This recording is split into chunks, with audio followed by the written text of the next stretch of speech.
Thank you, Satya, for that introduction, and good afternoon, everybody.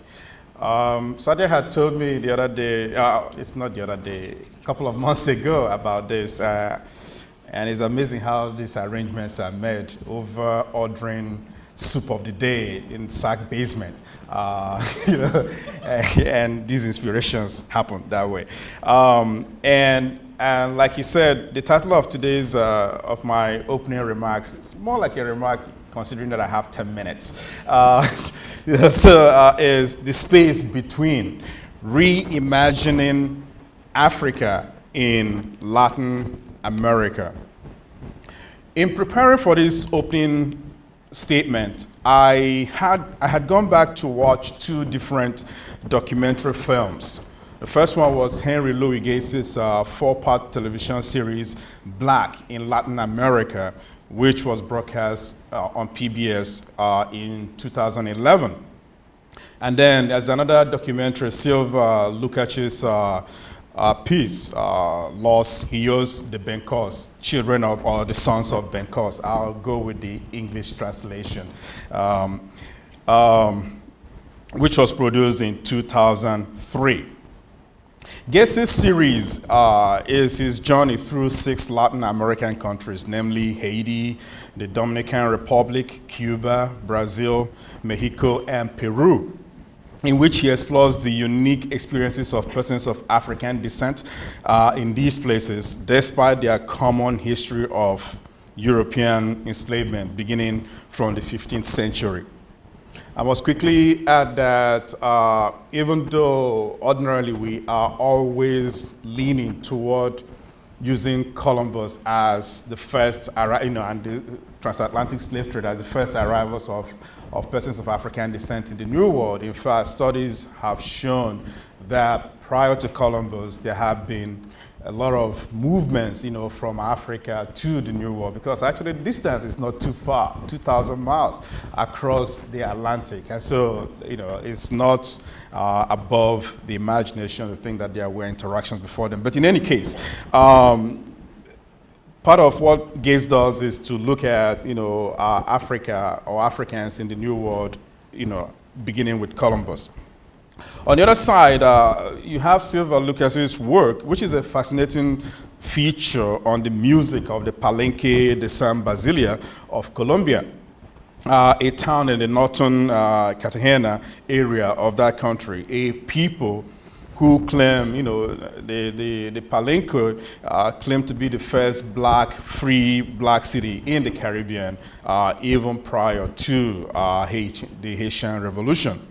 And for good measure, almost as though to solidify that claim, in 2005, 2 years after Lucas produced that documentary, the UNESCO, in fact, designated Palenque one of the masterpieces of the oral and intangible heritage of humanity sites, one of those preserved places, as a way of preserving the unique African cultural practices and the Palenquero language existing there. The Palenquero, the language, is actually, some claim it to be the only Spanish-based Creole in Latin America, or in fact, in the Caribbean. The other ones, the other Creoles you get are from French, English, and other Portuguese. But the Palenquero is a mix of Spanish and some indigenous Congolese languages, creating this new language. But as I was reviewing my notes, this morning, and following the ongoing social turmoil over grand juries and their baffling decisions of death of unnamed, or rather unarmed males in the hands of law enforcement, we may begin to think that the way race looms large over our, meaning the U.S. national psyche, must be on account of the fact that whites and blacks are the two larger groups in the U.S., and because of the history of slavery, therefore, they are always in constant conflict without any seeming resolution.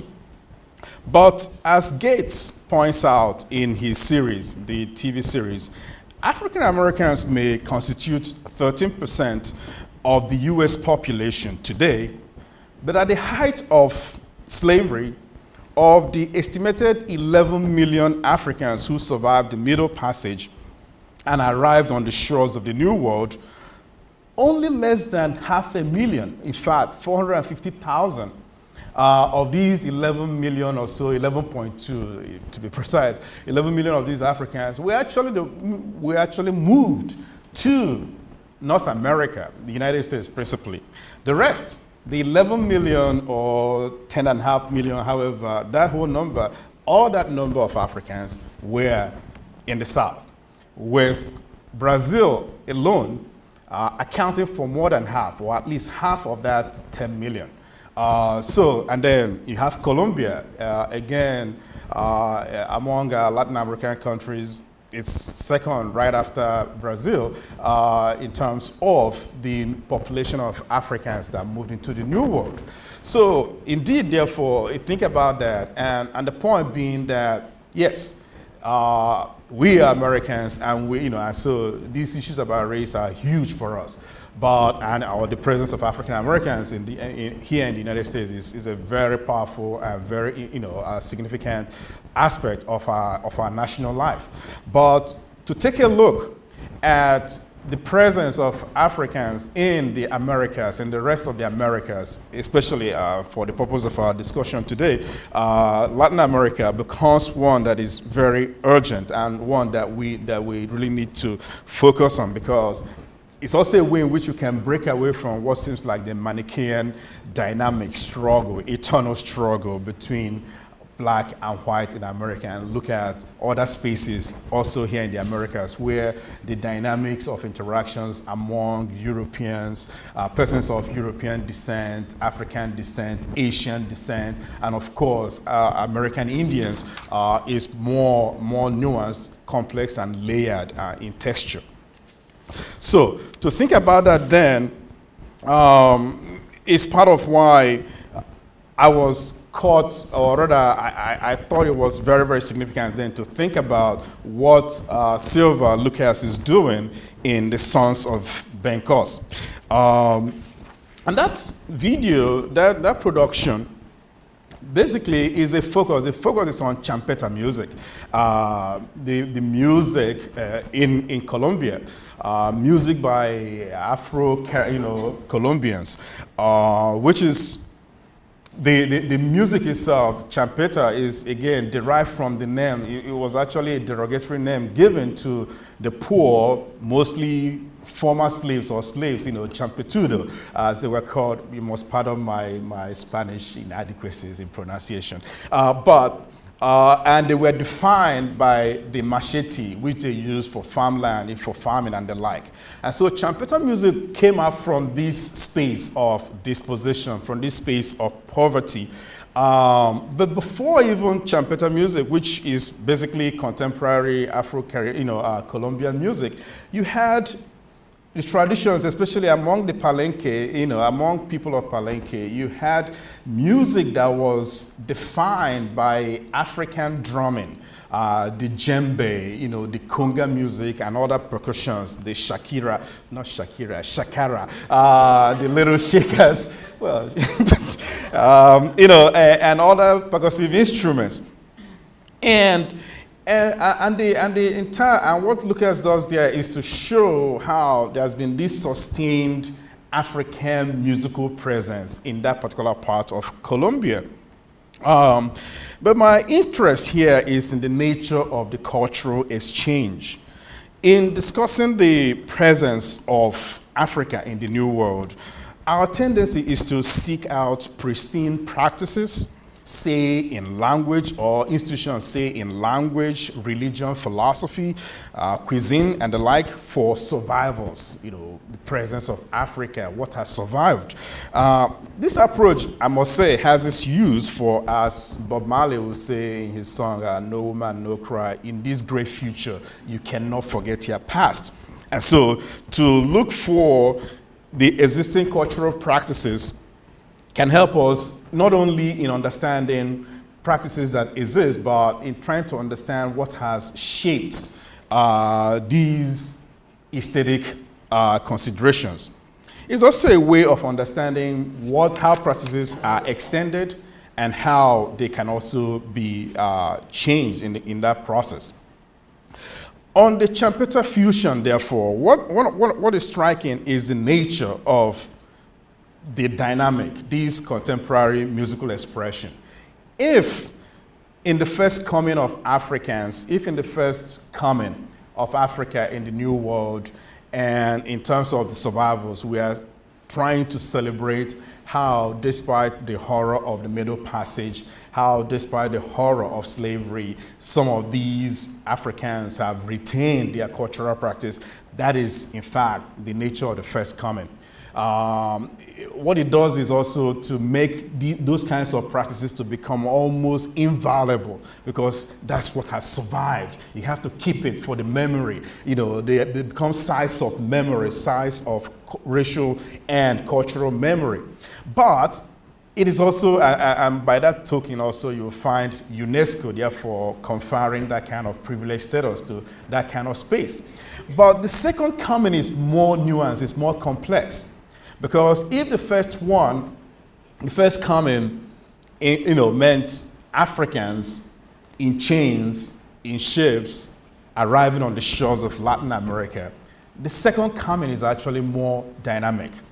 There are no Africans in chains coming in ship holds, but there are now loads and loads of cargo ships carrying vinyl records, carrying CDs, carrying cassette tapes. Believe it, there are still cassette tapes, in existence today. And because the whole Champeta music, what is it? It is the wholesale adoption of Congolese soukous music. Soukous music, West African high life music, and a little bit of Nigerian juju music. These are very, very popular musical forms in contemporary Africa. And soukous, of course, has gone through all kinds of transformations. But the striking thing, therefore, is with the Champeta music, or the kind of music that the Palenque and other persons of African descent are producing in Colombia, is that it's a direct, like I said, it's a direct reproduction of this soukous music. The only thing, basically, that they change is the language. So that instead of, say, the Lingala language, which dominates soukous, you now have Palenque folks singing in Palenquero or in Spanish, pure or direct Spanish, without not the Creole of it. Singing in Spanish over the same soukous rhythm or the same high life music. And watching the video, you had this sense of artists who were very proud and who are rightly proud of the fact that they are singing African music. My interest, however, is not necessarily that they are singing African music or that this is a way in which in today's age, in this 21st century, we are seeing a new and interesting representation of Africa in Latin America. But I'm actually interested in the fact, in the story behind, or the sound behind the soukous, the high life, and juju music.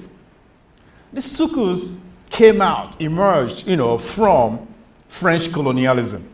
Soukous was, or rather, the Congo was occupied by the French. In fact, you can go back to King Leopold and his activities in the Congo and think about French colonialism as well. But it was during the 1930s and the like, and the 1940s, that you now had this kind of fusion of music that was actually drawn from the Cuban rumba, with a mix of with a mix of European instrumentation, and of course, part of the acoustic and rhythmic patterns of African music. And so, in a way then, what the Palenque are celebrating, or what the Palenque are adopting as African music, is something that is even more complex, that is even more than a pure African music. But could it be, and I'll be rounding up in just a minute, but could it be that these Palenque artists don't know that soukous is not necessarily a pure African music? I don't think so. They are aware of it. They can sense the rumba, from Cuba. They know these things. But I think it is a way in which they are in fact calling attention to something more dynamic, which is that in the new configuration of diaspora identities, the idea of some kind of essence of the original place, whatever that is one that is being questioned. New dynamics of exchange, of cultural exchanges, demand something more nuanced, something more complex, something more in the fractal and hybrid forms. And I think that when we think about, therefore, Africa in Latin America or vice versa, we are no longer looking at ideas or constructs where we can actually be seeking some kind of authenticity. We are far from that. We're now looking at new cultural exchanges that simply seek reciprocity, that simply seek the kinds of management of aesthetic values that are dynamic enough to explain and account for the kinds of movements that take place in our new global age. And I must stop here and wish everyone great deliberations in the rest of the conference. Thank you very much.